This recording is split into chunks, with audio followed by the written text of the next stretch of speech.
Hello बच्चों, अपने पहले के लेक्चर में मैंने कार्बोहाइड्रेट के विभिन्न प्रकारों की चर्चा की है, जिसमें मैंने स्वाद के आधार पर उनका वर्गीकरण, प्रवृत्ति के आधार पर उनका वर्गीकरण किया है। लेकिन आज जो मैं आपको जो लेक्चर डिलीवर कर रहा हूं, उसमें कार्बोहाइड्रेट का जो मुख्य वर्गीकरण कहिए, इसमें कार्बोहाइड्रेट को उसके जल वियोजन के आधार पर, यानी हाइड्रोलाइसिस के आधार पर वर्गीकृत किया जाएगा। अर्थात यह हुआ कि किसी भी कार्बोहाइड्रेट को यदि मैं अम्लीय माध्यम में जल के साथ अभिक्रिया करता हूं, तो वह कितने सरलतम रूपों में टूट सकता है, इस आधार पर आज हम कार्बोहाइड्रेट का वर्गीकरण करेंगे। कहने का मतलब यह है कि मान लिया जाए कि कोई कार्बोहाइड्रेट, जैसे मान लिया जाए आपका माल्टोज है। माल्टोज को यदि मैं जल के साथ अभिक्रिया कराता हूं तो यह क्या टूट पाता है, और टूटता है तो कितने सरलतम अणुओं को निर्मित करता है। इस बात को हम अपने वर्गीकरण का आधार बनाएंगे कि मान लीजिए कि कोई कार्बोहाइड्रेट टूटेगा, कोई नहीं टूटेगा, टूटेगा तो कितना टूटेगा, इसके आधार पर अगर हम लोग करते हैं तो उसे हम जल वियोजन के आधार पर कार्बोहाइड्रेट का वर्गीकरण कहते हैं। यानी जल वियोजन या अपघटन भी लिख सकते हैं।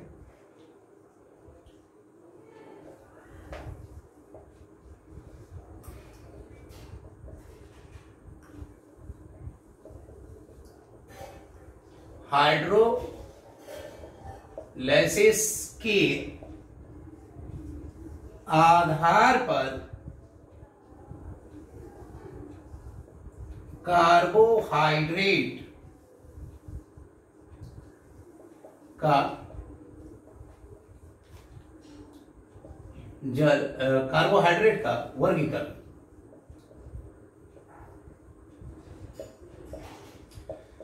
इसके आधार पे यदि मैं कार्बोहाइड्रेट को वर्गीकृत करता हूं तो तीन प्रकार से वर्गीकृत किया जाता है। पहला होता है मोनोसैकेराइड,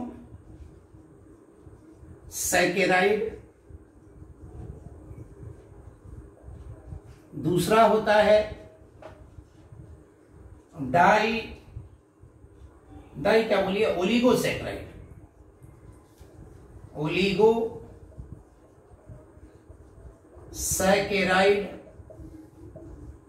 और तीसरा होगा बेटा जी पॉलीसैकेराइड। पॉलीसैकेराइड।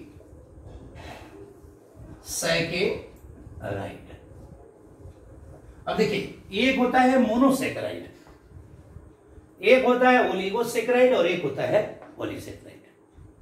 ये सरलतम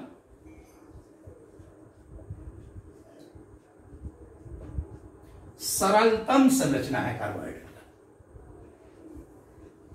और यह है जटिलतम।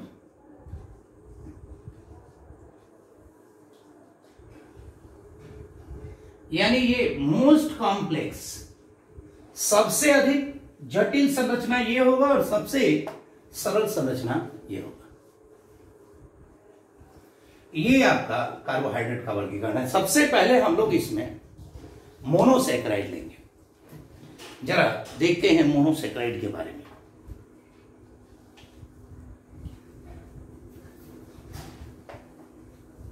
देखिए, मोनोसैकेराइड में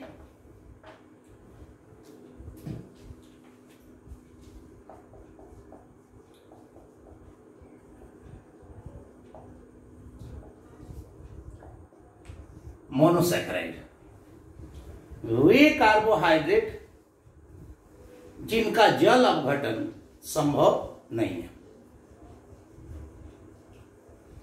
इन्हें अपघटित करके और सरलतम इकाइयों में तब्दील नहीं किया जा सकता है। यह सबसे सरलतम कार्बोहाइड्रेट होते हैं। ये जो होते हैं इन्हें और अधिक सरलतम इकाइयों में वर्गीकृत नहीं किया जा सकता।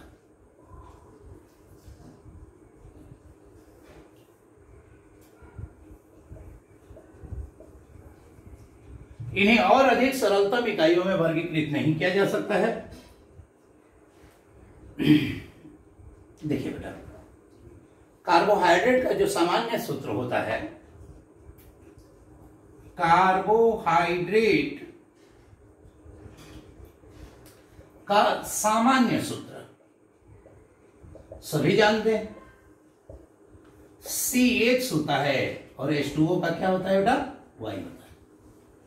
बेटा जी इसके लिए मोनोसेक्राइड के लिए H बराबर Y होता है, माने जहां H और Y का मान बराबर होता है और इसको हम n अगर मान लेते हैं, दोनों का मान बराबर, तो ये क्लियर है कि n का मान जो होगा 3 से 7 के बीच होगा। अब मान लिया जाए कि अब देखिए इसका जनरल फॉर्मूला क्या हो गया, CnH2O का n, या फिर हम ऐसे भी लिख सकते हैं CH2O का n। अगर 3 रखते हैं, मान लीजिए n बराबर 3 रखते हैं, तो CH2O का 3, अब 3 से अंदर मल्टीप्लाई करेगा तो क्या हो जाएगा, C3, 3 टू 3 2 6, यानी H6। अब देखिए 3 है तो इसे ट्राइओस कहेंगे। क्या कहेंगे? ट्राइओस।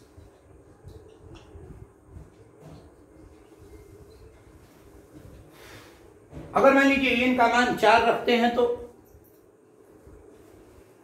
अगर मान लिया जाए कि n का मान हम लोगों ने 4 रख दिया, तो क्या होगा भाई? अगर मान लिया जाए कि n का मान 4 रख दिया, तो CH2O का 4, यानी C4H8, देखिए 4 दूनी 8 और ये 4, और 4 को टेट्रा बोलते हैं, तो इसको हम टेट्रोस बोलेंगे। अगर n का मान 5 रखेंगे तो CH2O का 5, यानी C5H10O5, इसे हम पेंटोस कहेंगे। ऐसे ही अगर n का मान 6 रखेंगे तो क्या होगा, बोलिए जरा बताइए। CH2O का 6, यानी C6H12O6। ये बेटा जी हेक्सोस का आएगा। हेक्सा माने 6, हेक्सा, तो हेक्सोस, यानी अगर 6 कार्बन होते हैं तो हेक्सोस, 4 होते हैं टेट्रोज, 5 होते हैं पेंटोज, 3 होते हैं ट्रायोज, 7 होगा हेप्टोज, 7 से ज्यादा होगा नहीं। तो इस प्रकार अगर हम देखते हैं तो कुल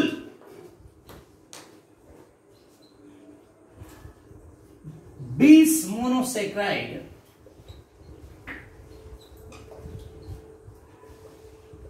प्रकृति में पाए जाते हैं।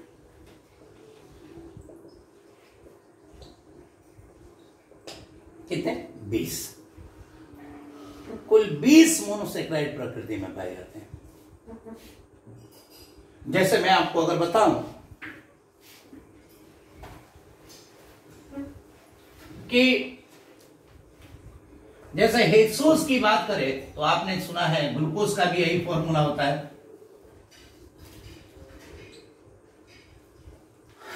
फ्रुक्टोज का भी यही फॉर्मूला होता है, मैनोज का भी यही फॉर्मूला होता है, गैलेक्टोज का भी यही फॉर्मूला होता है। ऐसे ही इसका अगर देखें तो राइबोज का यही फॉर्मूला होता है ना। तो इस प्रकार से 20 प्रकार के मोनोसेक्राइड प्रकृति में पाए जाते हैं। यहां नोड पॉइंट देने वाला क्या है बेटा? नोड पॉइंट में आपको यह बताना चाहता हूं कि अगर n का मान 1 रखते हैं तो क्या होगा बोलिए? CnH2O का CH2O का 1, तो ये हो जाएगा CH2O। अगर इसको सिस्टमैटिक लगाएंगे बेटा तो HCHO होगा, देखिए HCH2O। बेटा ये फॉर्मूला तो है कार्बोहाइड्रेट का, परंतु ये कार्बोहाइड्रेट नहीं है, ये है फॉर्मेल्डिहाइड, एक एल्डिहाइड ग्रुप है, फॉर्मेल्डिहाइड। इसी प्रकार यदि मैं 2 भी रखता हूं तो C2H4O2 यानी CH3COH है, इसे हम एसिटिक अम्ल कहते हैं। क्या कहते हैं बेटा? ये भी एक कार्बोहाइड्रेट नहीं है। तो देखिए 3 बात ध्यान देने वाली है इसमें कि C1 के लिए कार्बोहाइड्रेट की कोई संभावना नहीं है। अगर वो फॉर्मूला बनाते हैं मोनोसेक्राइड में तो वो आपका फॉर्मेल्डिहाइड होता है। C2 के लिए अगर मोनोसेक्राइड का फॉर्मूला तैयार करते हैं तो उसके लिए वो एसिटिक अम्ल बन जाता है। ये दोनों कार्बोहाइड्रेट नहीं। C3 से शुरू होता है कार्बोहाइड्रेट। फॉर्मूला भाई C जितना रहेगा, मतलब जितना X है उतना ही Y है, तो CH2O का फुल N मोनोसेक्राइड के लिए। तो इस प्रकार से मोनोसेक्राइड के बारे में हम लोगों ने जाना। पहली बात जाना कि मोनोसेक्राइड में कोई इसको आगे या फर्दर इसका हाइड्रोलाइसिस नहीं होता। नंबर 1, यह सरलतम कार्बोहाइड्रेट की संरचना है या इकाई है। इसमें सामान्य सूत्र CH2OY में X और Y का मान एक समान होता है, और इसे अगर हम N मान ले तो यह 3 से लेकर 7 के बीच में एग्जिस्ट करता है।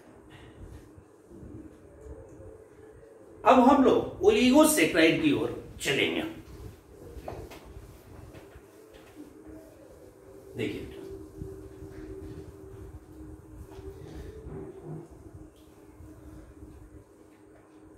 ओलिगोसेक्राइड,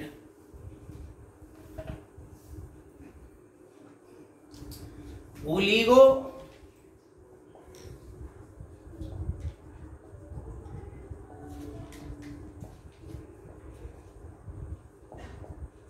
अब ये देखिए ओलिगोसेक्राइड वे कार्बोहाइड्रेट जो जल वियोजन के पश्चात, जो जल अपघटन द्वारा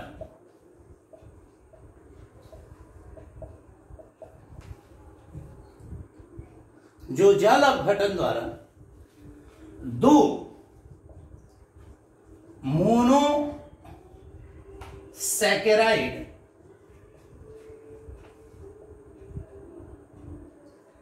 या 2 सरल इकाइयों में टूट जाते हैं,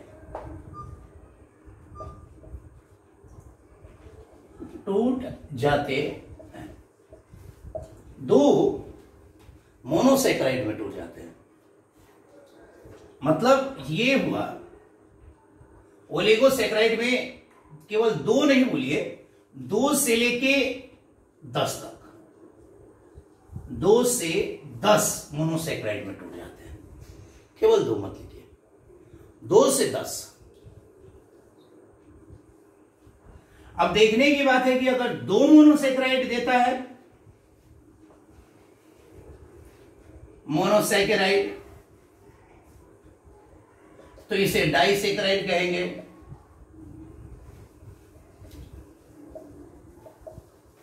अगर ये 3 देता है तो ट्राइसैकराइड कहेंगे।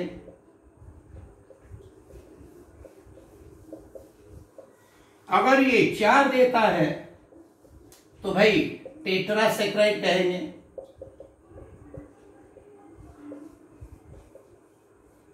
अगर ये 5 देता है, बोलिए, तो क्या कहेंगे? पेंटा। 6 देगा तो हेक्सा। 7 देगा तो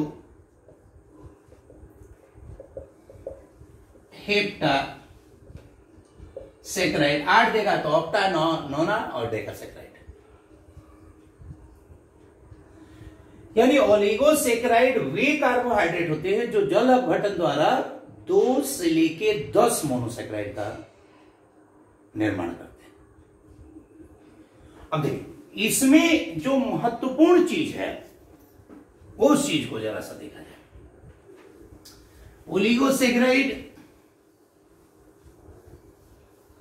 जो है अपने पास, वो देखिए, ये 2 से 10 मोनोसेक्राइड देता है।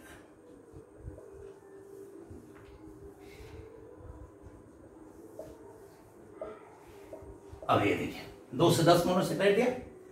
अब मान लीजिए कि पहला अगर मैं मोनोसेक्राइड देखिए तो डाइसेक्राइड हुआ। डाइसेक्राइड बेटा जी थोड़ा सा यहां पे ध्यान दीजिए आप लोग। अब देखिए सामान्य सूत्र कार्बोहाइड्रेट का क्या होता है? सामान्य सूत्र CX और H2O का Y। अब यहीं पे समझिए। अब देखिए मोनोसेक्राइड में क्या था? X और Y का मान क्या था? बराबर था। लेकिन डाइसेक्राइड में क्या होगा कि Y जो होगा X -1 होगा।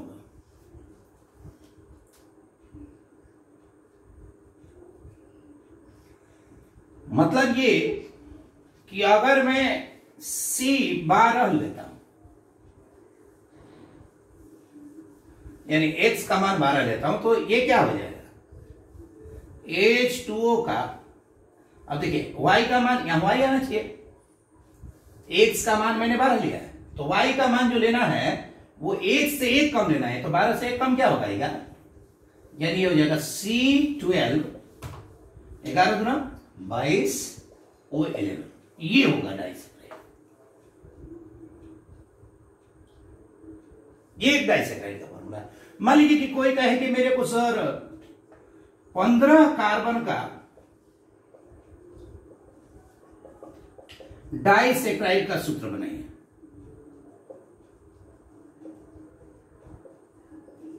या मान लीजिए 16 कार्बन का, 15, 16 कुछ भी ले सकते हैं। अब देखिए तो C का मान अगर मैं 16 रखता हूं तो H2O क्या होगा? 16 से 1 कम, क्योंकि Y का मान 1 से 1 कम रखना है। तो यानी ये हो जाएगा 15। तो क्या हो जाएगा? ये C 16 कितना हो गया? 15 दूना 30 और O 15। ये भी एक डाइसेक्राइड है। इसके बहुत सारे उदाहरण हैं। खासकर इस फॉर्मूले के लिए आपके पास सुक्रोज, लैक्टोज, माल्टोज, ये सब डाइसेक्राइड के उदाहरण। अगर मान लीजिए कि ट्राइसेक्राइड होता तो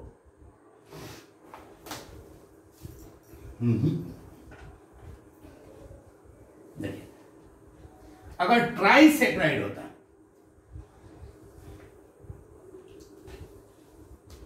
ट्राई, अब ट्राइसेक्राइड में क्या होता कि जो ये आपका CX H2O Y है ना, तो Y का मान 1 से 2 कम।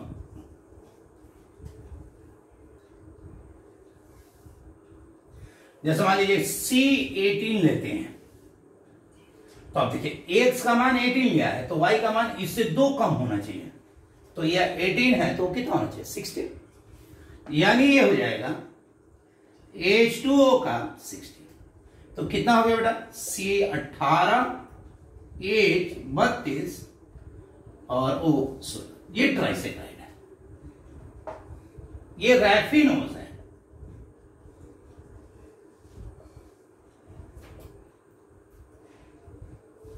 इसी प्रकार अगर मान लीजिए कि टेट्रासेक्राइड लेते तो टेट्रासेक्राइड है।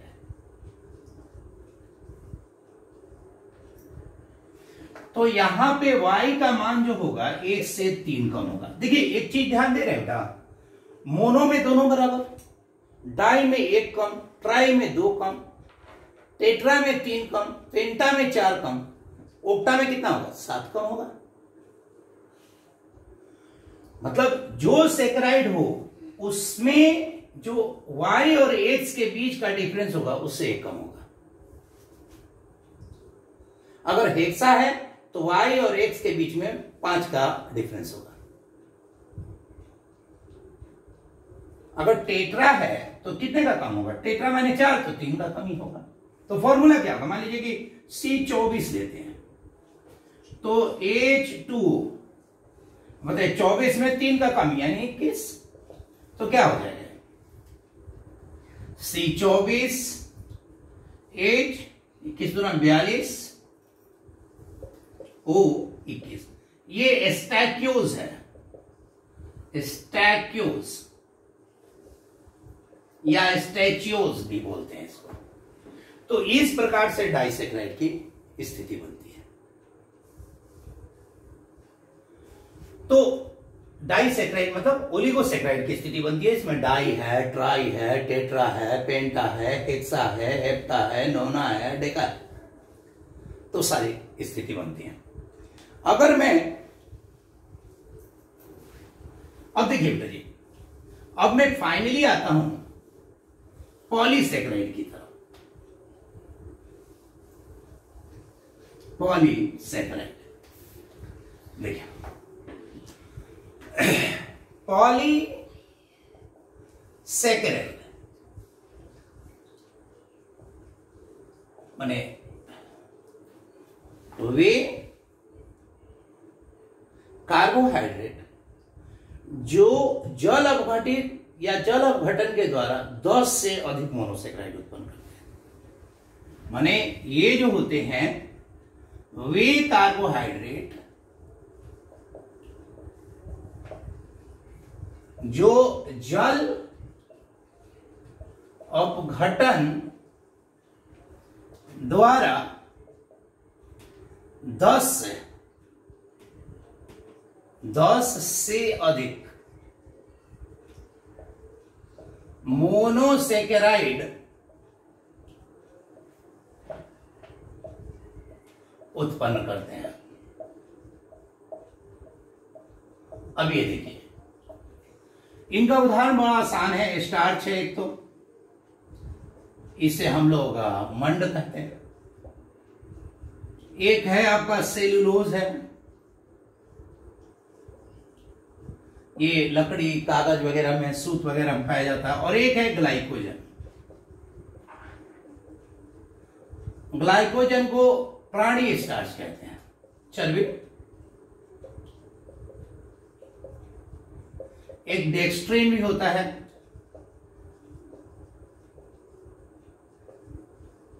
तो ये स्थिति बनती है। इनका जो सामान्य सूत्र होता है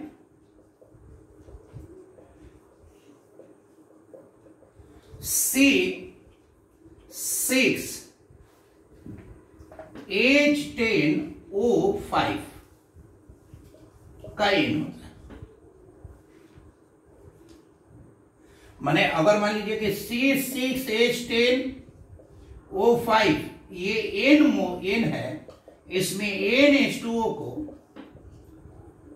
अम्लीय माध्यम में हाइड्रोलाइज किया जाए तो जानते हैं कितना बनेगा? अगर ये 10 रहेगा तो माने 11 रहेगा तो 11 बन जाएगा। तो ये आपका NC6H12O6 बन जाएगा। यानी ये मान लीजिए सेलुलोज है, तो ये आपका मोनोसेक्राइड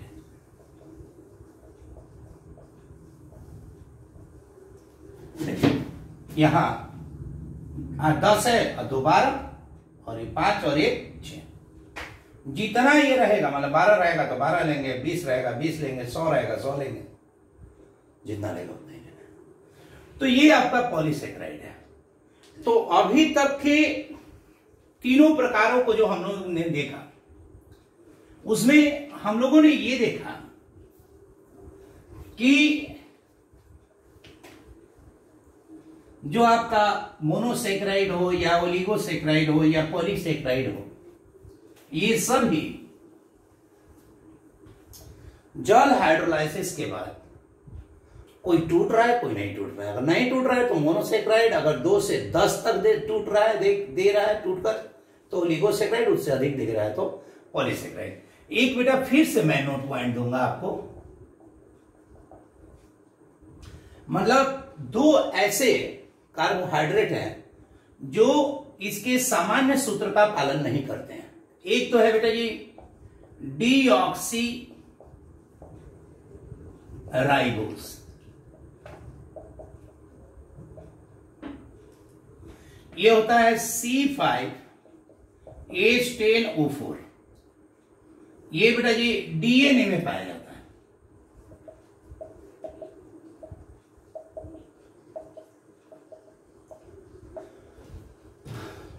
ये सामान्य सूत्र का पालन नहीं करता है। कार्बोहाइड्रेट के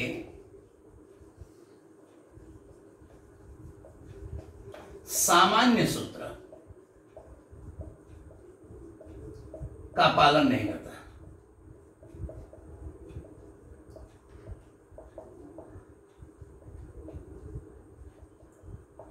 और एक ठीक इसी प्रकार होता है C6H12, तो O5 हो जाता है। एक एक ऑक्सीजन ये लोग लॉस कर जाते हैं। हैमनोज बोलते हैं इसको, हैमनोज।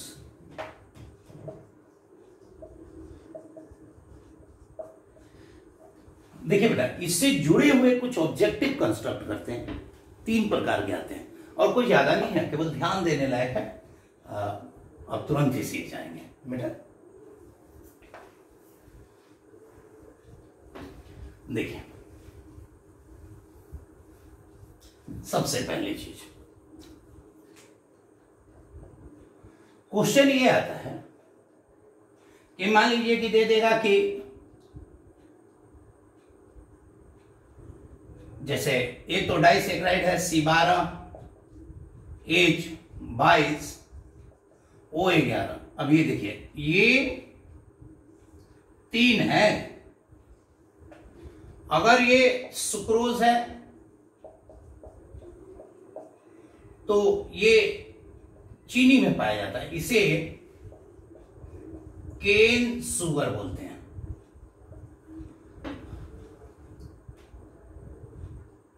ये टूटेगा तो ग्लूकोज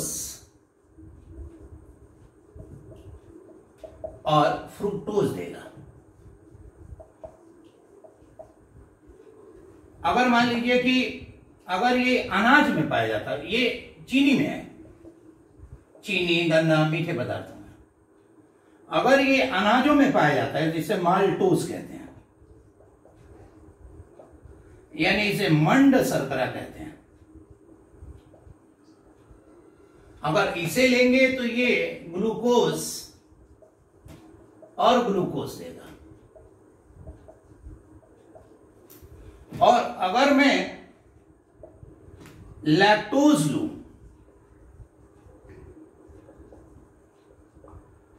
यानी दूध शर्करा,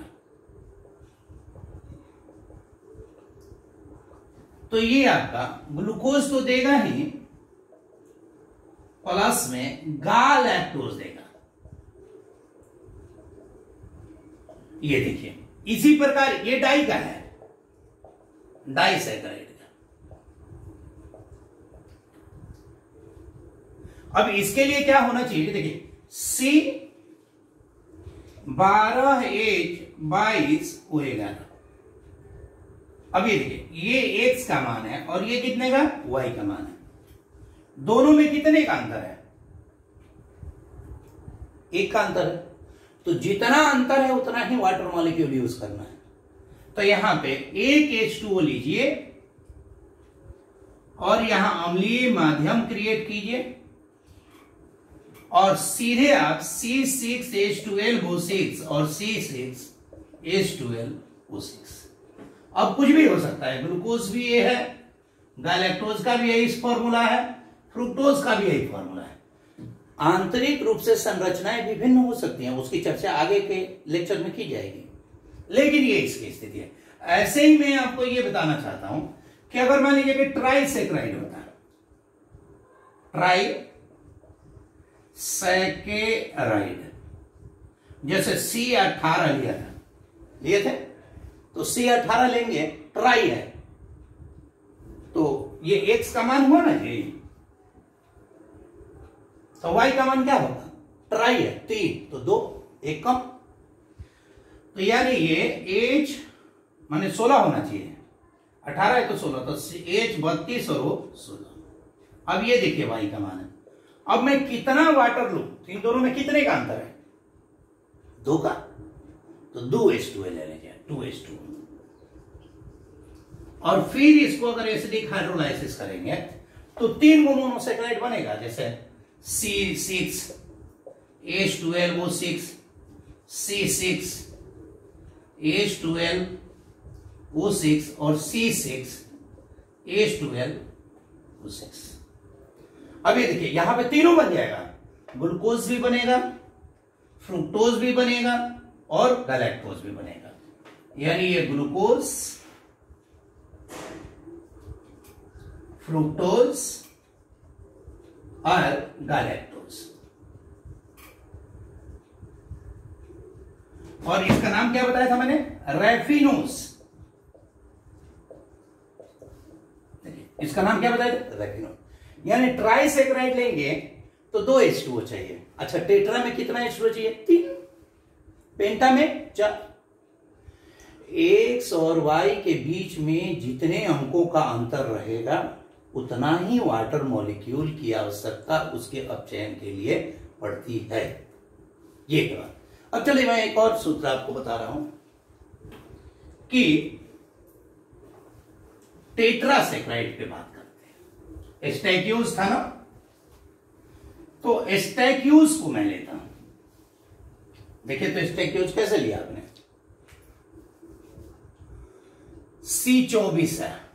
अब बताइए ये X का मान ये है, Y का मान क्या होना चाहिए, हम कह रहे टेट्रा है, टेट्रा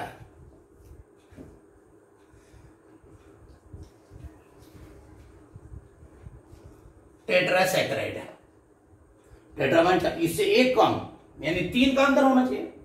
तो 3 माने 21, जैसे 24 में से 3 गया 21 हुआ ना, तो H2O, तो ये देखिए H2O का 21 होता, तो ये हो जाता 42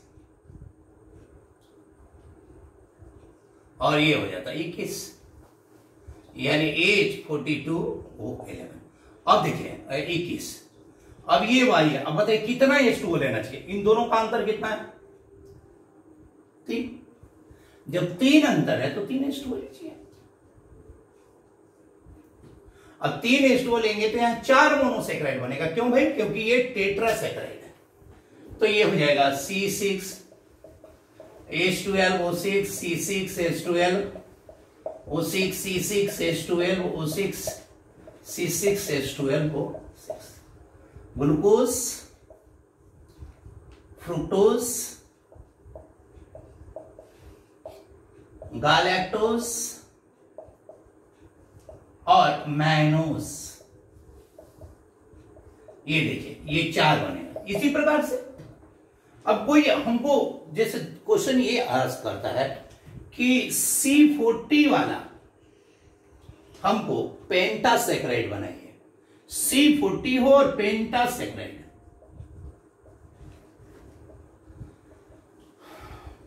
बताइए, अब C40 है, अब ये देखिए X का मान दिए, अब पेंटा दिए, तो X और Y के बीच में 4 का अंतर होना चाहिए ना।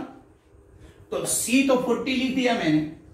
अब H2O के लिए इससे 4 कम, यानी 40 में से 4 गया तो 36 होगा ना जी।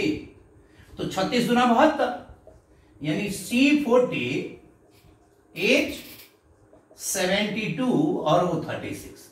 अब कोई बोलेगा कि इसके जल अपघटन के लिए कितने जल अणु की आवश्यकता होगी, तो भैया इन दोनों में कितने का अंतर है बाबू बताओ? 4 का अंतर है, तो 4:2 अणु की जरूरत है, 4:2। ठीक है, एक तो ये क्वेश्चन आएगा।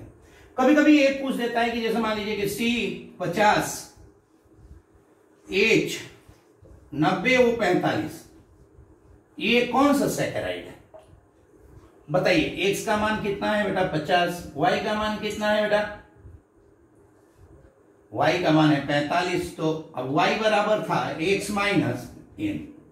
तो अब ये देखिए 50, ये हो गया Y is equal to 45 is equal to 50 minus N, तो N का मान हो गया 5। अब बताइए 5 का जब अंतर है तो सैकराइड होगा हेक्सा, एक ज्यादा। भाई जब पेंटा था तो 4 का अंतर था, तो अब 5 का अंतर है तो हेक्सा सैकराइड। इसी प्रकार के क्वेश्चनों को असेंबल करता है। तो मैंने ये बताया कि ओलिगोसैकराइड के क्वेश्चंस सारे के सारे ये आपके इस प्रकार से असेंबल किया जाएगा। एक्सटैक्यो सही है, ठीक है। तो आपके पास हो गया मोनोसैकराइड, ओलिगोसैकराइड, पॉलीसैकराइड, ये तीनों के बारे में हम लोगों ने क्वेश्चन यहां पे देखा। मैं 2 चीज और बता देता हूं कि जितने भी आपके ओलिगोसैकराइड हैं या फिर पॉलीसैकराइड हैं, ये सारे मतलब आपके पॉलीसैकराइड तो आपके खासकर अनपचाई होते ही हैं और शर्करा होते हैं। ओलिगोसैकराइड में कुछ आपका शर्करा होगा और कुछ अपचाई होगा, कुछ अनपचाई होगा, जिसके बारे में चर्चाएं उनके टॉपिक के साथ की जाएंगी। इनको बार बार रिवाइज कीजिए और लगातार देखिए, शेयर कीजिए। Thank you.